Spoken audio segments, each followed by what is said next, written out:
Hello friend, this is Sudha, this is your psychology class. Psychology में हम सब पढ़ रहे थे बुद्धि।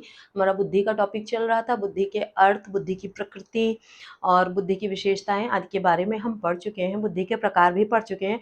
बुद्धि के प्रकार को लेके बुद्धि के सिद्धांत में बहुत सारे बुद्धि के प्रकार को लेके बुद्धि के बहुत सारे सिद्धांत प्रतिपादित हुए। करीब 8-9 तरह के सिद्धांत प्रतिपादित हुए। हम एक एक करके सारे सिद्धांतों को पढ़ेंगे। बुद्धि का बहुबुद्धि सिद्धांत, एक आयामी सिद्धांत, त्रिआयामी सिद्धांत, द्विकारक सिद्धांत, एक कारक सिद्धांत, बहुकारक सिद्धांत, इस तरह से बहुत सारे सिद्धांत प्रतिपादित हुए। तो हम एक एक करके सभी सिद्धांतों को पढ़ना स्टार्ट करेंगे। आज से हमारा टॉपिक स्टार्ट होता है बुद्धि के सिद्धांत। ठीक है, टॉपिक है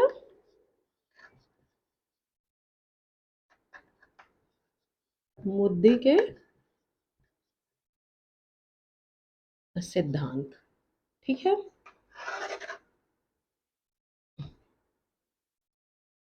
बुद्धि के सिद्धांत में आज हम स्टार्ट करेंगे। पहला हमारा सिद्धांत होगा बहुबुद्धि सिद्धांत। एग्जाम में बहुत पूछा जाता है बहुबुद्धि सिद्धांत से। बहुबुद्धि सिद्धांत, ठीक है। जैसा नाम से ही स्पष्ट है, इसमें बहुत सारी बुद्धियों के बारे में बात की गई होगी। ठीक है, यह सिद्धांत 1983 में आया। इस नाम से ही इसको हम जान सकते हैं कि बहुत सारी बुद्धि के कई प्रकारों के बारे में बताया गया। कई बार बुद्धि के 7 प्रकार बताए गए, 8 प्रकार बताए गए, 9 प्रकार भी बताए गए। तो इस सिद्धांत में हम बुद्धि के 8 प्रकार के बारे में ही डिस्कस करेंगे, क्योंकि जो जो सर्वमान्य सिद्धांत है उसके अनुसार बुद्धि के 8 ही प्रकार माने गए हैं। ऐसे तो इसमें 9वां प्रकार भी जोड़ा गया है इस सिद्धांत में। तो वो हम चीजें आगे डिस्कस करते जाएंगे। ठीक है, हम स्टार्ट करते हैं बुद्धि के बहुबुद्धि सिद्धांत। इसके प्रतिपादक कौन थे, मुख्य मुख्य चीजें देख लेते हैं। इसके प्रतिपादक थे गार्डनर महोदय। कौन थे? गार्डनर। ठीक है, सिद्धांत इन्होंने कब दिया?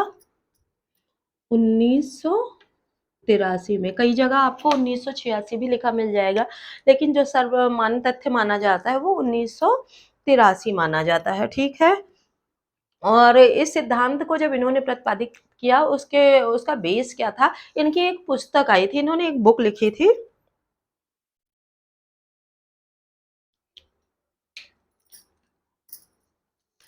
बुक थी इनकी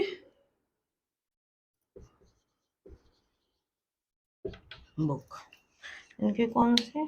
फ्रेम्स ऑफ माइंड। इसको हिंदी में भी यही लिखेंगे, frames of mind, a theory of multiple intelligence. ठीक है, इस बुक में इन्होंने मल्टीपल इंटेलिजेंस के बारे में बात की कि बुद्धि कई प्रकार की होती, कई तरह के बुद्धि मानी जाती है। ठीक है, तो जो ये इनका सिद्धांत था, इस सिद्धांत में इन्होंने बताया कि बुद्धि कितने प्रकार की है? 8 प्रकार की। 8 प्रकार की बुद्धि है। पहले इनका जो ये सिद्धांत था, इसमें इन्होंने 7 प्रकार की बुद्धि का वर्णन किया था, लेकिन 8 प्रकार की बुद्धि इन्होंने कब बताया? 1998 में इन्होंने 8वें प्रकार की बुद्धि को ऐड किया। ठीक है, जो 8वें प्रकार की बुद्धि थी इन्होंने ऐड किया। फिर समय बीतता गया, सन 2000 जब आया,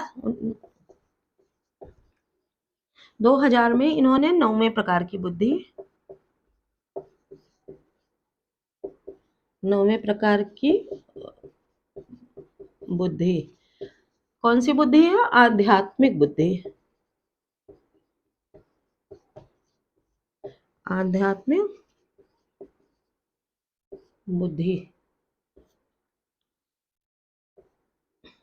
ऐड की।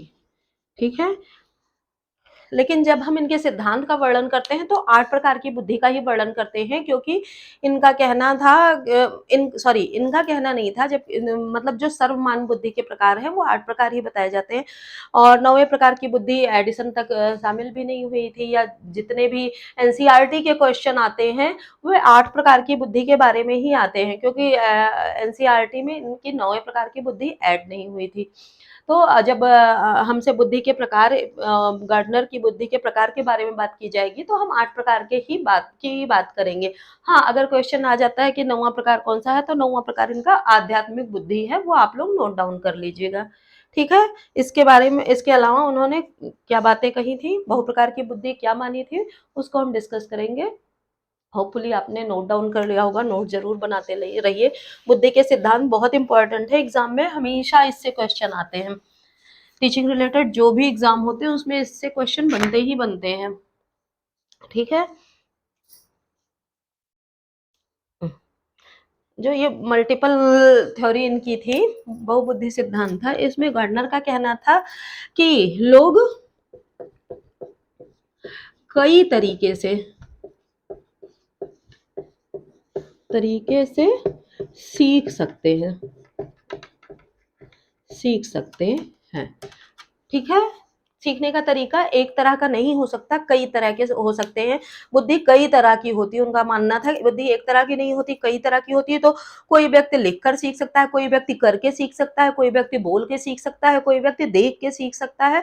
तो इस तरह से बुद्धि हमारी कई तरह से काम करती है, एक तरह से काम नहीं करती है, कई तरीके से काम करती है, और लोग कई तरीके से सीख सकते हैं। ठीक है? तो इस तरह से उन्होंने बुद्धि के कई प्रकार बताए थे। जो लिख कर समझ सकता है उसकी अलग बुद्धि है, कोई बोल के समझ सकता है उसकी अलग बुद्धि है, कोई देख के समझ सकता है, विजन रिलेटेड उसकी बुद्धि है, कोई किसी जगह के हिसाब से सीख सकता है, उसकी स्थानिक बुद्धि है। तो इस तरह से इन्होंने बुद्धि को कई तरह में बांटा था। इसके अलावा इनका कहना था कि अ, कई तरीके से कई तरीके से सिखाया जा सकता है। सेम बात हो गई, सेम नहीं हुई फिर भी जा सकता है। जैसे एक टीचर है वो एक तरीके से नहीं सिखा सकता। जैसे ये हमने सीखने की बात की, ऐसे ही सिखाने की बात हो सकती है। ये बातें जो हैं वो टीचर और लर्नर दोनों पे लागू होती हैं। जैसे एक तरह से सीखा जा सकता है, वैसे ही कई तरह से सिखाया जा सकता है। किसी बच्चे को करके सिखाया जा सकता है, कि किसी बच्चे को कोई चीज़, किसी लर्नर को कोई चीज़ दिखा के सिखाया जा सकता है, किसी को अच्छी तरह से समझा के ही आप सिखा सकते हैं। किसी को प्रयोग करके आप बताएँगे तो अच्छे से समझ में आएगा, और कोई ऐसा होता है कि उसको आप पढ़वाएँगे तो ही उसको समझ में आएगा।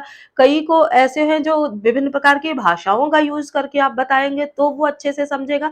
तो उसी तरह मतलब कई तरीके से आप सिखा सकते हैं। जैसे टीचर जो होता है उसकी क्लास में लर्नर जो होते हैं अलग-अलग बुद्धि के होते हैं, कोई एक तरह की बुद्धि का नहीं होता है, तो सिखाया भी अलग-अलग तरीके से जा सकता है। और चीज़ें हैं कि अ, जब सीख और सिखा सकते हैं, उसी तरह लोगों के सोचने का तरीका भी अलग-अलग होता है।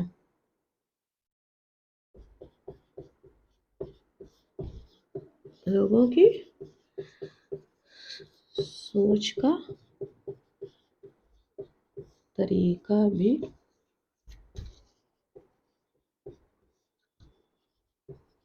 अलग-अलग होता है। ठीक है, जैसे अलग तरह से हम अलग-अलग कई तरीके से हम सीख सकते हैं, कई तरीके से सिखा सकते हैं। उसी हिसाब से लोगों का विज़न भी अलग-अलग होता है। किसी चीज़ को जैसे भई विज़न एग्ज़ाम्पल है, 9 है, उल्टा देखेंगे, उस तरफ से देखेंगे तो 6 आएगा, इधर से देखेंगे तो 9 आएगा। जैसे क्वेश्चन 36 और 63 की बात करें, इधर से पलट देंगे, तो इस सब तरह की चीज़ें जो होती हैं वो, जैसे कोई बच्चा होता है हम उसको 91 बोलते हैं, तो वो अगर उसके दिमाग में 1 और 9 का कॉन्सेप्ट चल रहा होता है तो कई बार बच्चे 19 लिख देते हैं। मैं भी टीचर हूँ, आप लोगों के सामने भी ऐसी समस्या आई होगी कि बच्चे ऐसी चीज़ें लिख देते। ये तो रही बच्चों की बात, बड़ों की बात भी करें तो बच्चों लोगों के सीखने का सोचने का तरीका भी अलग-अलग होता है। किसी चीज़ को कोई बात होती है, पर्टिकुलर बात हम कोई पॉज़िटिव सोचता है तो उसको अच्छे तरीके से ले लेता है। किसी की सोच नेगेटिव होती है, तो उसे नेगेटिव सोच लेता है कि हाँ, इन्होंने मुझे क्रिटिसाइज़ करने के लिए ऐसा कहा होगा। कोई उसको बिल्कुल सोचता ही नहीं, इधर से सुना इधर निकाल दिया, तो वो बिल्कुल शून्य में रहता है। कोई ऐसा होता है कि हाँ, उससे कोई सबक सीखता है, कोई चीज़ लर्न करना करता है कि ऐसा कहा गया है तो अब मुझे ऐसा ही करना है। तो इस तरह से हम देखते हैं लोगों के सोचने का तरीका भी अलग-अलग से हो सकता है, ठीक है?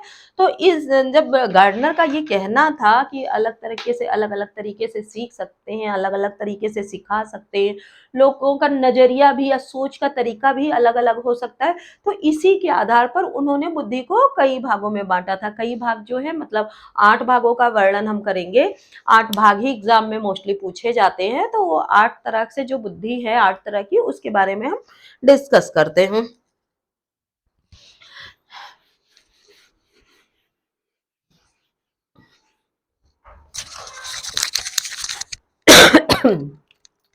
पहला जो है उसको हम कहेंगे भाषाई बुद्धि, यानी कि लिंग्विस्टिक इंटेलिजेंस जिसको हम कहते हैं। ठीक है, भाषाई बुद्धि।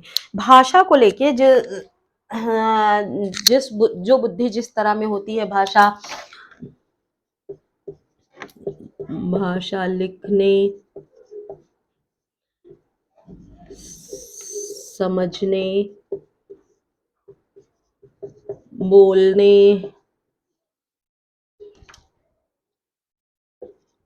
पुनरुत्पादन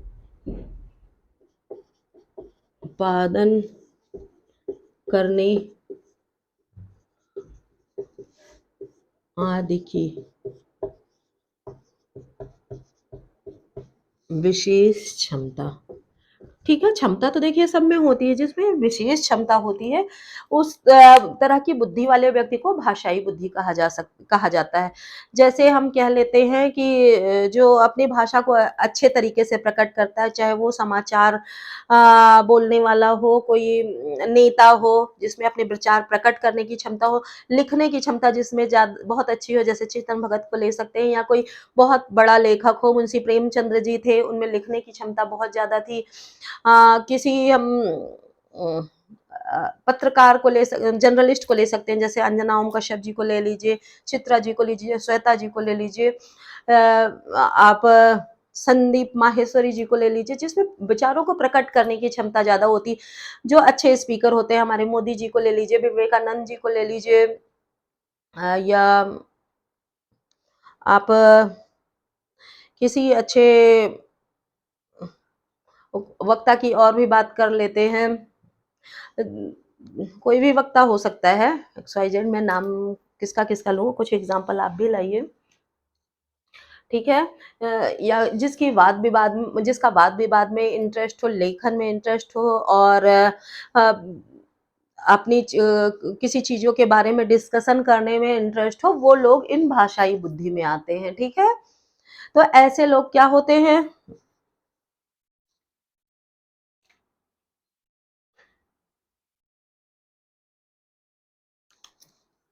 जैसे वक्ता हो गए, लेखक हो गए, स्पीकर हो गए, न्यूज़ रीडर हो गए, ये सब लोग इसमें आते हैं, इस श्रेणी में आते हैं, यानी कि भाषाई कौशल, यानी कि क्या है? भाषाई कौशल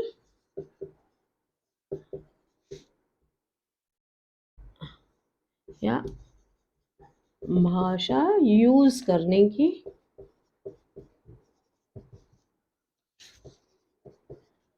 क्षमता जिनमें ज़्यादा हो, ठीक है? ऐसे लोग भाषाई बुद्धि में आते हैं, ठीक है? आप इसको नोट डाउन कर लीजिए। हम दूसरी बुद्धि के बारे में फिर डिस्कस करते हैं।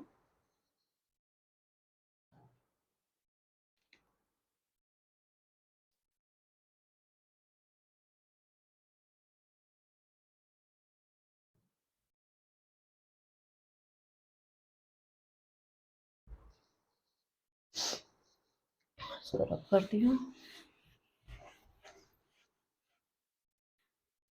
दूसरी बुद्धि हमारी आती है तार्किक बुद्धि।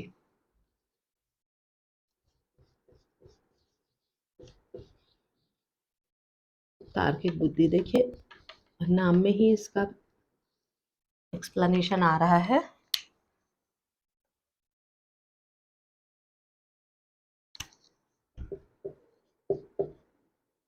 जिसमें क्या मैथ्स को सॉल्व करने में, तर्क करने में यानी लॉजिक लगाने में, प्रश्न पूछने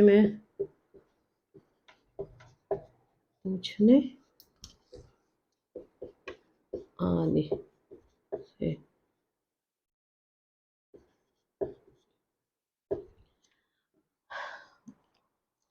आदि में का मतलब आदि में जिसमें जिसमें मैथ्स के क्वेश्चन सॉल्व करने में, मैथ्स लगाने में, डिफरेंट डिफरेंट क्वेश्चंस पूछने में थोड़े जिज्ञासु प्रवृत्ति के होंगे, तर्क वितर्क करने में जो निपुण हो उनके अंदर ऐसी तार्किक बुद्धि आ जाती है। ऐसे लोग किसमें निपुण होते हैं? एक्सपेरिमेंट करने में, प्रश्न पूछने में, वाद विवाद करने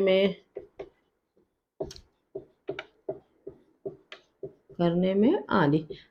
ऐसे लोग जो होते हैं वो तार्किक बुद्धि के होते हैं। ठीक है, जैसे आप आर्यभट्ट को ले लीजिए, शकुंतला देवी को ले लीजिए, तर्क और भी बात नए नए क्वेश्चन पुट करने में, जैसे कोई साइंटिस्ट हो, एपीजे अब्दुल कलाम जी हो, और नई नई चीज़ों के बारे में जिनको एक्सपेरिमेंट करने में अच्छा लगता हो, एडिसन महोदय को ले लीजिए। तो इस सब तरह के जो व्यक्तित्व आते हैं वो इसमें आते हैं तार्किक बुद्धि में। ठीक है, आपको चीजें समझ में आ रही हैं? इससे क्वेश्चन आ जाते हैं कि तार्किक बुद्धि अगर है तो वो किस क्षेत्र में ज्यादा तेज होगा, तो तर्क करने में, मैथ्स लगाने में, या कोई साइंटिस्ट हो, साइंटिस्ट भी लिख देती हूँ,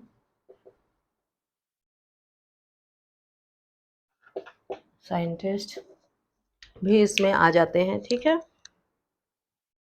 इसमें अर्थशास्त्री भी आ जाते हैं, हमारे डॉक्टर मनमोहन सिंह को भी ले लीजिए, लिख देती हूँ।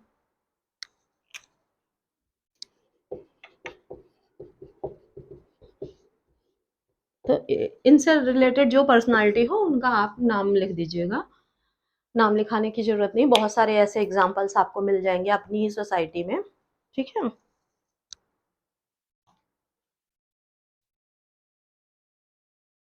रब करूं।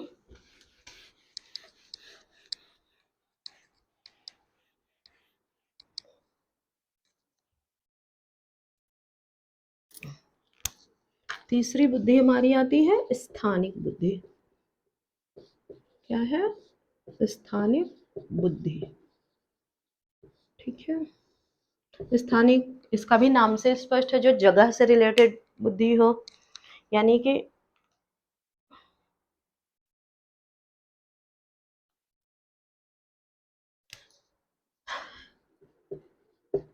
जिनकी जगह से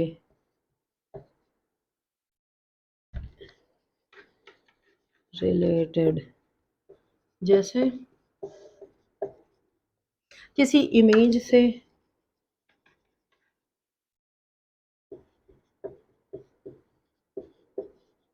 अंतरिक्ष से रिलेटेड, या किसी चीज की कल्पना करके आदि में समझ अच्छी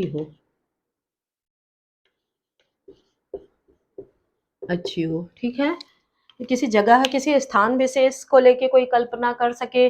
जैसे हमारा आर्किटेक्ट होता है, आर्किटेक्ट को आप जगह दिखा दीजिए, हमारा 30 बाई 40 की जगह है, आप इसको अच्छा रूप दे, तो वो आपका घर देखे नहीं रहता है। वो क्या करता है, अपनी इमेज, माइंड में एक इमेज बनाता है कि हाँ, यहाँ किचन होगा, यहाँ बाथरूम होगा, रूम में यहाँ वार्डरोब होगा, यहाँ डोर होगा। तो वो इमेज के माध्यम से वो आपके घर का पूरा नक्शा बना के दे देता है कि हाँ, दो एक मंजिल में ऐसा रहेगा, दूसरी मंजिल पे ऐसा रहेगा, 3 मंजिल तक भी वो बिना देखे हुए, जगह देखे हुए वो नक्शा बना के दे देता है। तो इमेज के माध्यम से वो अपनी क्या करता है, अपनी उसकी समझ इमेज बनाने में अच्छी हो। कोई मूर्तिकार हो, मूर्तिकार को एक आपने पत्थर दे दिया, पत्थर दे देते हैं आपको, नहीं उसे आप ये थोड़े बताने जाते हैं कि यहाँ पे आँख, मुँह, नाक, मुँह, यहाँ हाथ-पैर रखना। वो अपनी इमेज के माध्यम से उसको सुंदर तरीके से मन में उसकी कल्पना करता है, उसका चित्र मन में गढ़ता है, उसके बाद उसको आकार देता है। तो ठीक है? इसके अलावा आप कह सकते हैं कि अंतरिक्ष आदि में जाने में जिसकी पकड़ अच्छी हो। जैसे अंतरिक्ष में जिसको जाना है उसको पहले से थोड़े पता होता है कि फला जगह फला, वो सिर्फ़ इमेज करता है कि मुझे ऐसे जाना है, यहाँ जाना है, इस तरीके से जाना है, फला-फला सामान की ज़रूरत पड़ सकती है। वो अंतरिक्ष के बारे में एक अपनी इमेज बना लेता है, ठीक है? तो इस सब तरह के जो लोग होते हैं वो इस बुद्धि में, यानी स्थानिक बुद्धि में आते हैं।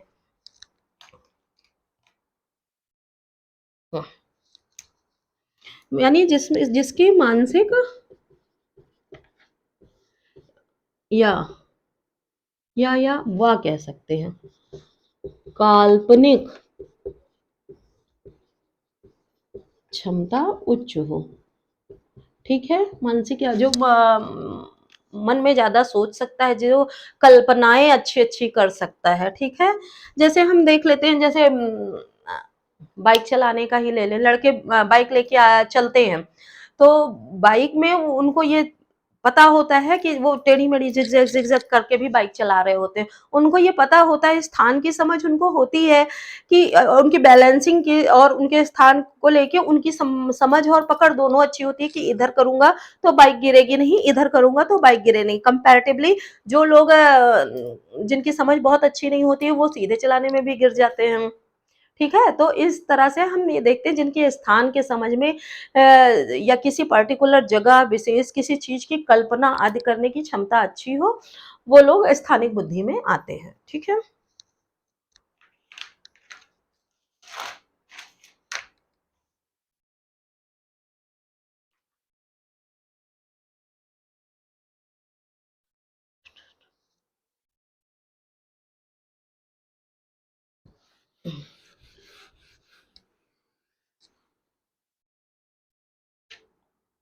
अब नेक्स्ट आता है संगीतीय बुद्धि। चौथा है संगीतीय बुद्धि। Musical intelligence. हाँ, इसमें जो म्यूज़िक के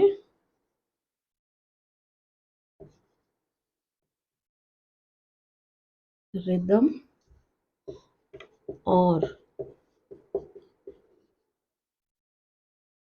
पैटर्न्स आदि के बारे में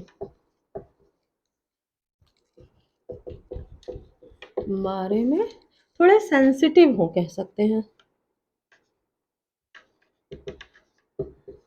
सेंसिटिव हों, वो गणि संगीतीय बुद्धि में आते हैं, जो म्यूज़िक के रिदम को लेकर रिदम को समझने में, हर एक इस रिदम को समझने में सक्षम नहीं होता। गाना तो ऐसे बाथरूम में, मोस्टली लोग बाथरूम सिंगर होते हैं, तो उनको नहीं माना जा सकता। जो उसके रिदम को, उसके पैटर्न को आसानी से कैच कर सकते हो कि इस शब्द को इस रिदम या इस पैटर्न के साथ रखा जाएगा, तो अच्छा संगीत बन जाएगा।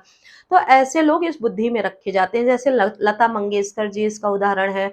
ए आर रहमान जी को आप ले सकते हैं, हमारे सुरेश वाडेकर जी, और बहुत सारे गायक हैं, जितने भी गायक हैं सब इसमें आ सकते हैं। अब मैं आज कल जो रैप वगैरह चला है उसके बारे में मैं ज़्यादा नहीं कह सकती। हाँ, आ सकते हैं क्योंकि लोग उसको पसंद कर रहे हैं। उस पैटर्न पे वो अपनी म्यूज़िक डाल रहा है, तो वो संगीतीय बुद्धि में बट ऑब्वियस सी बात है आएगा।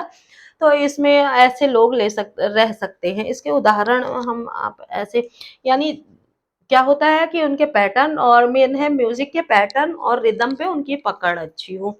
ठीक है, जैसे लिख लेते हैं, याद रहेगा कि कैसे लोग आते हैं। लता मंगेशकर जी, ठीक, अनुराधा पौडवाल हो गई, आशा भोसले हो गई, उषा भोसले हो गई, बहुत सारे म्यूजिशियन आपके इस फील्ड में आते हैं। ठीक है,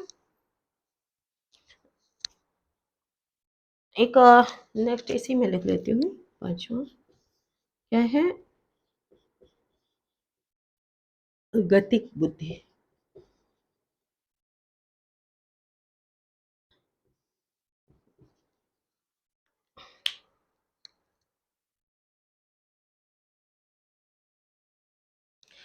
ऐसे लोग जो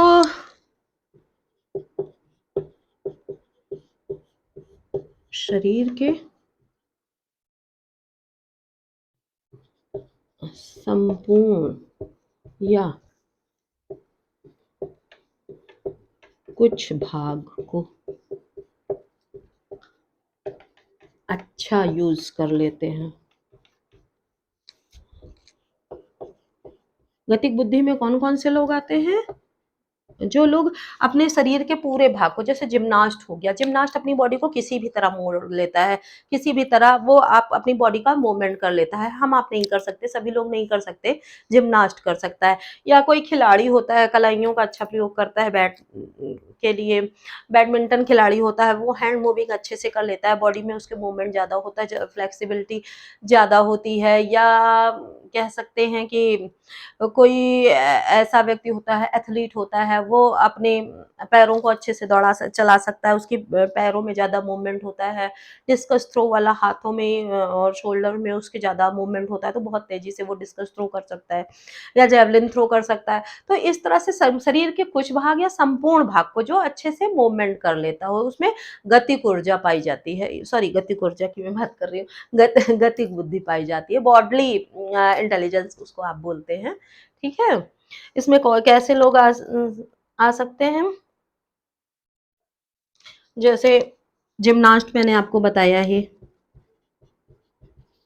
जिम्नास्ट हो गया, पायलट भी हो गया, कोई खिलाड़ी हो गया, किसी भी गेम का खिलाड़ी जो होता है वो, उसमें कोई बॉडी का अपना मूवमेंट करने की, बॉडी को यूज करने की क्षमता ज्यादा होती है, तभी वो खिलाड़ी होता है। ठीक है, तो इस तरह के लोग गतिक बुद्धि में आ जाते हैं। ठीक, नोट डाउन करिए। कुछ सर्जन को भी आप इसमें ले सकते हैं, क्योंकि वो भी हाथों का अच्छा प्रयोग करते हैं, तभी वो सर्जरी कर पाते हैं।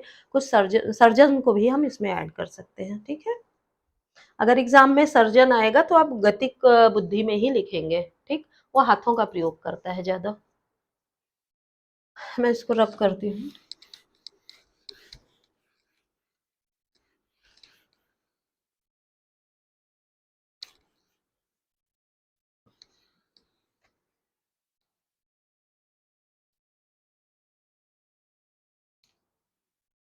अगला आता है अंतर वैयक्तिक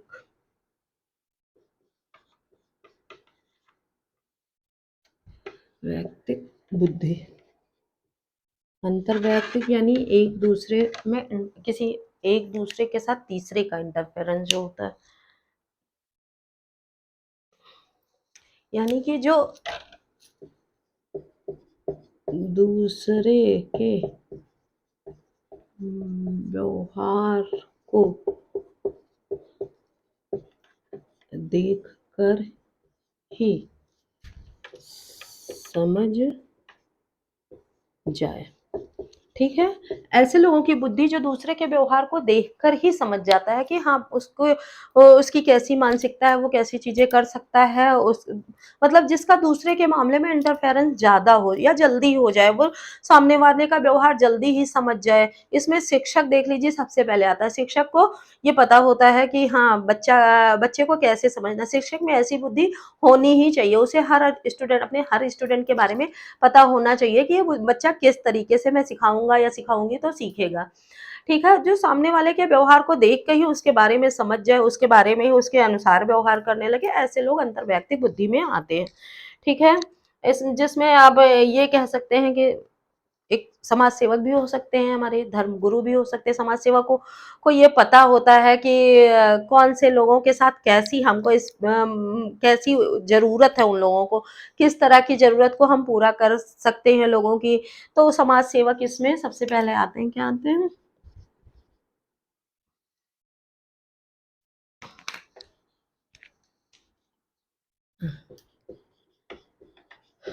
समाज सेवक, शिक्षक मैंने आपको बताया कि शिक्षक, और स्पीकर्स की हम बात कर लें, स्पीकर्स भी इसी श्रेणी में आते हैं। स्पीकर्स सामने वाले को देख के समझ जाते हैं उनको क्या बोलना है, किस तरह से बोलना है, तो वो सामने वाला उससे अट्रैक्ट होगा, उसकी स्पीकिंग जो होगी उनसे इन्फ्लुएंस होगा।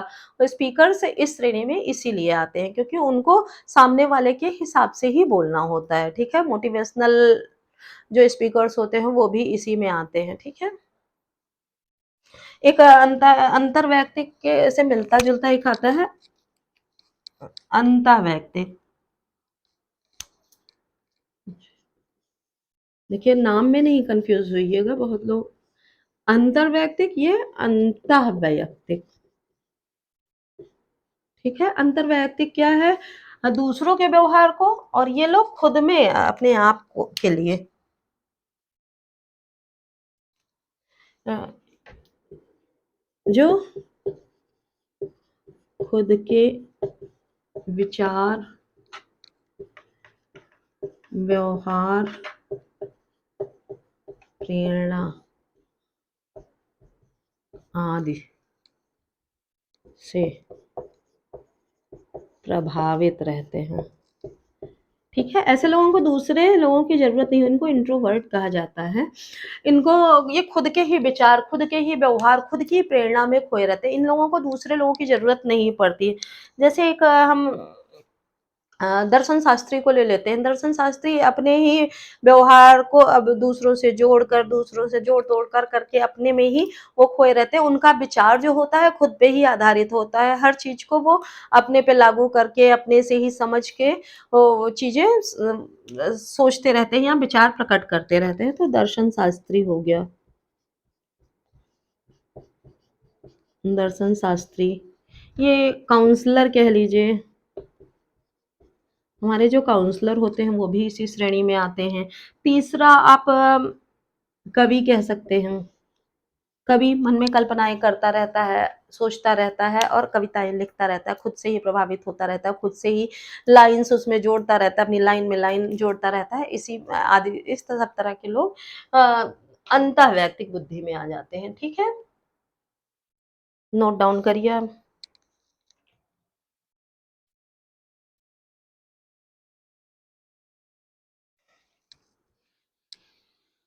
होपफुली आप लोग नोट करते जा रहे होंगे, छोड़िएगा नहीं। अगर छूट जाता है तो वीडियो रिप्ले करके ज़रूर देख लीजिएगा। लास्ट हमारा आता है प्राकृतिक बुद्धि।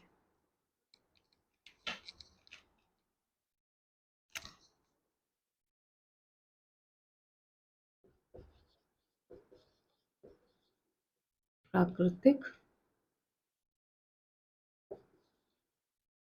बुद्धि, ठीक है।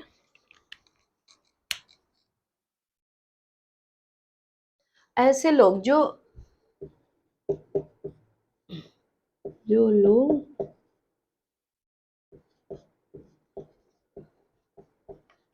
प्रकृति की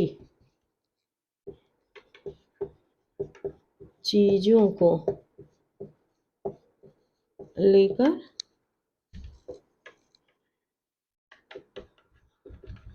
सेंसिटिव हो, जो लोग प्रकृति की सुंदरता, प्रकृति के जो चीज़ें प्रकृति में पाई जाती हैं, प्रकृति की की विनाश को ऐसी चीज़ें जो प्रकृति को नुकसान पहुँचाती हैं, प्रकृति कुल मिलाकर प्रकृति को लेके जो लोग ज़्यादा सेंसिटिव हों, प्रकृति के बारे में ज़्यादा सोचते हों, नेचुरल चीज़ों पे विश्वास रखते हों, तो ऐसे लोग प्राकृतिक बुद्धि में आते हैं, ठीक है?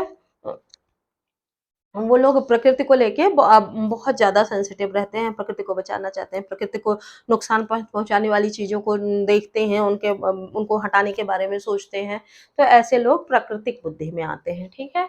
अगला 9वाँ प्रकार ऐड तो बाद में हुआ था, एग्ज़ाम में जब आपसे पूछा जाएगा तो आप गार्डनर के 8 बुद्धियों के बारे में ही वर्णन करेंगे, ठीक है? 9वाँ मैं आपको बताए दे रही हूँ, बाय द वे कहीं पूछ ही लिया जाता है, कहीं आप एग्ज़ाम में आ ही जाता है या कोई आपसे क्वेश्चन ही कर लेता है तो उसके बारे में आप बता सकें। 9वाँ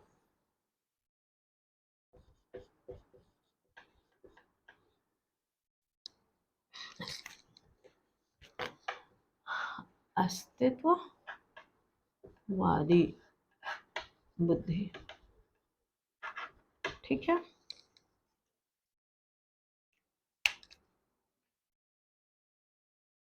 ऐसे लोग जो आध्यात्म, आत्मा, परमात्मा, धर्म, मोक्ष आदि के बारे में बातें करते हों, बारे में बातें करते हों, ठीक है? ऐसे लोग जो भगवान को बहुत ज़्यादा मानते हों, बहुत ज़्यादा आध्यात्मिक हों, आत्मा परमात्मा के बारे में विश्वास करते हों, मृत्यु के बाद क्या होगा, मोक्ष की प्राप्ति होगी कि नहीं, या क्या चीज़ें करने से मोक्ष मिलता है, इन सब चीज़ों के बारे में जो लोग ज़्यादा बातें करते हैं, वो लोग इस श्रेणी में आते हैं। ऐसे लोगों में जैसे हमारे धर्मगुरु हो सकते हैं, ठीक है? हम इसमें मेन धर्मगुरु को ही लिख लेंगे। ठीक है, जो धर्मगुरु लोग होते हैं वो इसके बारे में ज़्यादा बातें करते हैं, संत महात्मा जो होते हैं हमारे, सन्यासी होते हैं, वो सब इस श्रेणी में आते हैं, ठीक है? अब हम जैसे बुद्धि के बारे में पढ़ चुके हैं, इनकी 8 बुद्धियों के बारे में, 9वें बुद्धि के बारे में भी हमने डिस्कस कर लिया है। इसको आप एक्स्ट्रा नोट डाउन करिएगा। 8 हमारी बुद्धि के, गार्डनर की बुद्धि के प्रकार ज़्यादातर किताबों में 8 ही बताए जाते हैं, एग्ज़ाम में भी या सर्वमान्य सिद्धांत के अनुसार भी 8 ही बताए गए हैं, इसलिए 8 बताया, 9वाँ आपको जानकारी के लिए बता दिया, नोट डाउन भी ज़रूर कर लीजिएगा। हो सकता है आपसे पूछ लिया जाए या आने वाले समय में इसको भी मान्य कर दिया जाए, तो आपको जानकारी रहे। ठीक है, तो इस तरह से हमने सारी बुद्धि के बहुबुद्धि सिद्धांत जो गार्डनर ने दिया था, उनके बुद्धि के जो भी प्रकार बताए थे, उनके बारे में हम पढ़ लिया। अब कोई भी सिद्धांत आता है, देखिए आलोचना उसकी होती है, आलोचना ज़रूरी है क्योंकि हर चीज़ का अपना एंगल होता है। हर व्यक्ति हर चीज़ को अपने एंगल से देखता है। किसी एंगल से वही चीज़ ठीक होती है, दूसरे एंगल से वही चीज़ नहीं ठीक होती है। ठीक है? तो जब हम इसके ठीक होने के बारे में पढ़ रहे हैं, तो किस एंगल से ये नहीं भी सही है, इसको किस तरह किसने क्रिटिसाइज़ किया है या इसके क्रिटिसिज़्म क्या-क्या है, क्या-क्या इसकी आलोचनाएँ की गई हैं, उसके बारे में हम थोड़ा पढ़ लेते हैं।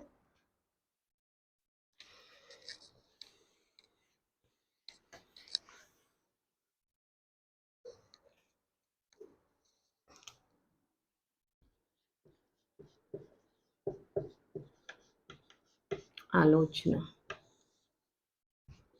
आलोचना सबसे पहले इन्होंने बताया कि बुद्धि के कई प्रकार होते हैं, भाषाई बुद्धि, संगीतीय बुद्धि, गतिक बुद्धि, और अंतःवैयक्तिक बुद्धि, अंतर्वैयक्तिक बुद्धि, प्राकृतिक बुद्धि।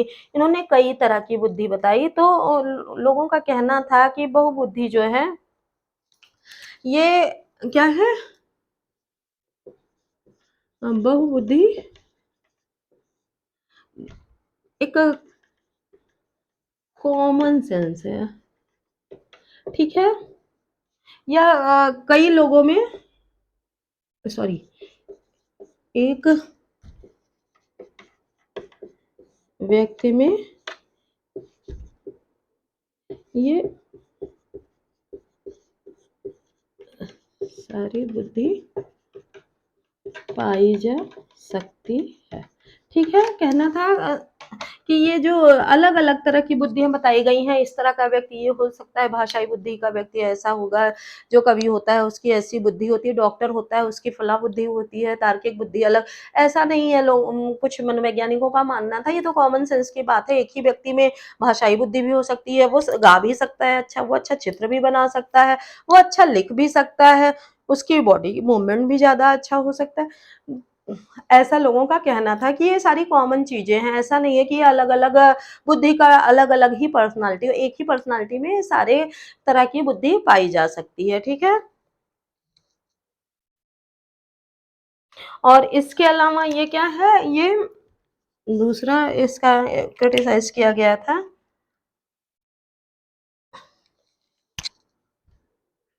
कि कॉग्निटिव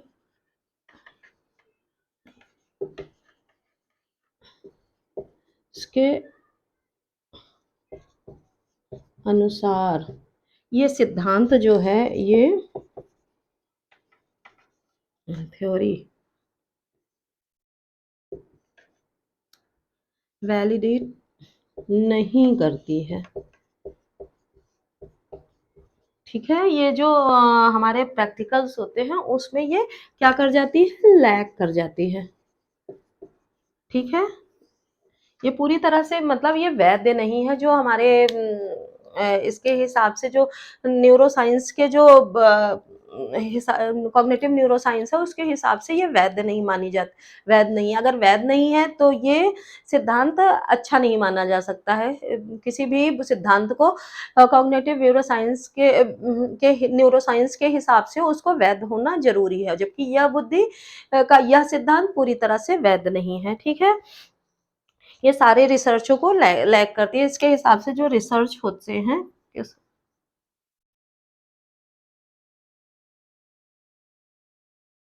रिसर्च को लैग करती है, ठीक है? रिसर्च में ये लैग, तो इस हिसाब से यह सही नहीं मानी जा सकती है, ठीक है? तो इस तरह से हमने बहुबुद्धि सिद्धांत और उसकी आलोचना के बारे में पढ़ा। आई होप आपको समझ में आया होगा, आपको ये वीडियो अच्छा लगा होगा। अगर अच्छा लगा है तो लाइक, सब्सक्राइब, शेयर ज़रूर करें। कमेंट अपने देते रहें, अपने व्यूज़ बताते रहें कि आपको वीडियो कैसा लगा। अगर व्यूज़ जानेंगे तो हम और अच्छा करने की कोशिश करेंगे। बुद्धि के सिद्धांत बहुत इंपॉर्टेंट है, नोट्स आप बनाते रहिए। मिलेंगे नेक्स्ट वीडियो में नए सिद्धांत के साथ, नेक्स्ट सिद्धांत के साथ। तब तक के लिए धन्यवाद।